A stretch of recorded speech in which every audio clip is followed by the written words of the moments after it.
Genesis chapter 41. When 2 years had passed, Pharaoh had a dream. He was standing by the Nile when out of the river there came up 7 cows, sleek and fat, and they grazed among the reeds. After them, 7 other cows, ugly and gaunt, came up out of the Nile and stood beside those on the river bank. And the cows that were ugly and gaunt ate up the 7 sleek, fat cows. Then Pharaoh woke up. He fell asleep again and had a second dream. 7 heads of grain, healthy and good, were growing on a single stalk. After them, 7 other heads of grain sprouted, thin and scorched by the east wind. The thin heads of grain swallowed up the 7 healthy, full heads. Then Pharaoh woke up. It had been a dream. In the morning his mind was troubled, so he sent for all the magicians and wise men of Egypt. Pharaoh told them his dreams, but no one could interpret them for him. Then the chief cupbearer said to Pharaoh, "Today I am reminded of my shortcomings. Pharaoh was once angry with his servants, and he imprisoned me and the chief baker in the house of the captain of the guard. Each of us had a dream the same night, and each dream had a meaning of its own. Now a young Hebrew was there with us, a servant of the captain of the guard. We told him our dreams, and he interpreted them for us, giving each man the interpretation of his dream. And things turned out exactly as he interpreted them to us. I was restored to my position, and the other man was impaled." So Pharaoh sent for Joseph, and he was quickly brought from the dungeon. When he had shaved and changed his clothes, he came before Pharaoh. Pharaoh said to Joseph, "I had a dream, and no one can interpret it. But I have heard it said of you that when you hear a dream, you can interpret it. I cannot do it." Joseph replied to Pharaoh, "But God will give Pharaoh the answer he desires." Then Pharaoh said to Joseph, "In my dream, I was standing on the bank of the Nile, when out of the river there came up 7 cows, fat and sleek, and they grazed among the reeds. After them, 7 other cows came up, scrawny and very ugly and lean. I had never seen such ugly cows in the land of Egypt. The lean, ugly cows ate up the 7 fat cows that came up first. But even after they ate them, no one could tell that they had done so. They looked just as ugly as before. Then I woke up. In my dream, I saw 7 heads of grain, full and good, growing on a single stalk.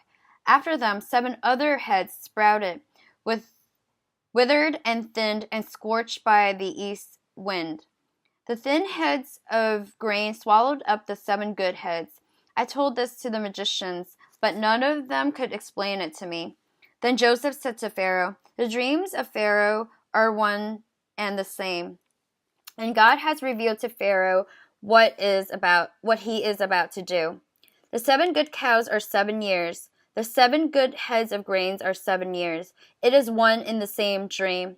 The 7 lean and ugly cows that came up after are 7 years, and so are the 7 worthless heads of grain scorched by the east wind.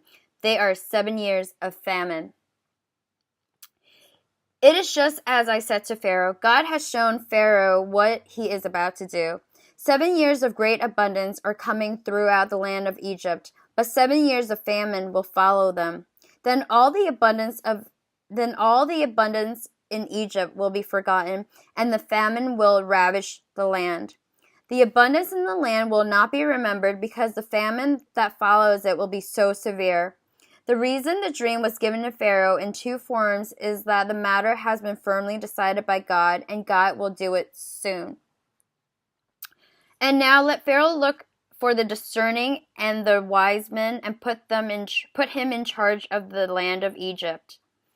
Let Pharaoh appoint commissioners over the land to take 1/5 of the harvest of Egypt during the 7 years of abundance. They should collect all the food of these years that are coming, and store up the grain under the authority of Pharaoh, to be kept in the cities for food. This food should be held in reserve for the country, to be used during the 7 years of famine that will come upon Egypt. so that the country may not be ruined by the famine. The plan seemed good to Pharaoh and to all his officials. So Pharaoh asked them, "Can we find anyone like this man, one who is the Spirit of God?"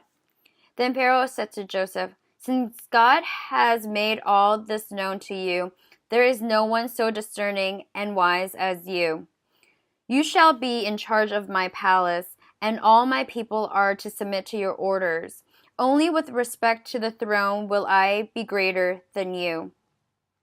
So Pharaoh said to Joseph, "I hereby put you in charge of the whole land of Egypt." Then Pharaoh took his signet ring from his finger and put it on Joseph's ring. He dressed him in robes of fine linen and put a gold chain around his neck.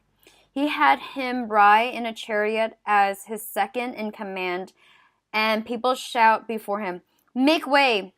Thus he put him in charge of the whole land of Egypt. Then Pharaoh said to Joseph, "I am Pharaoh, but without your word, no one will lift hand or foot in all Egypt."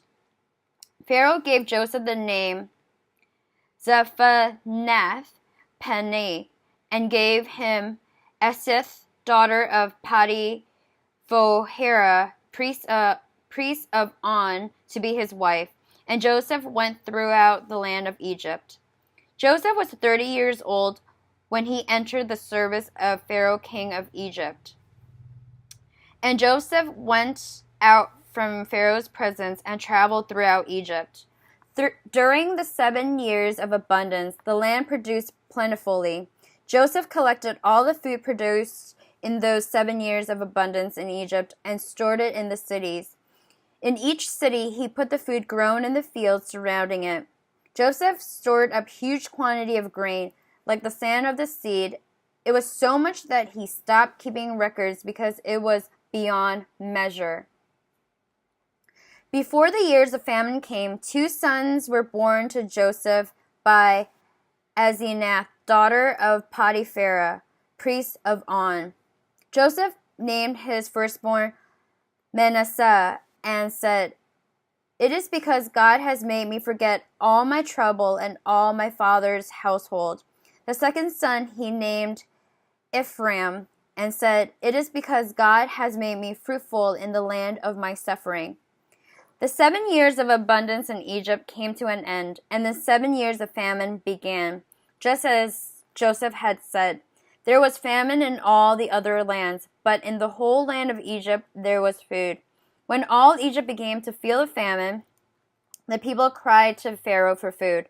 Then Pharaoh told all the Egyptians, "Go to Joseph and do what he tells you." When the famine had spread over the whole country, Joseph opened all the storehouses and sold grain to the Egyptians, for the famine was severe throughout Egypt, and all the world came to Egypt to buy grain from Joseph, because the famine was severe everywhere.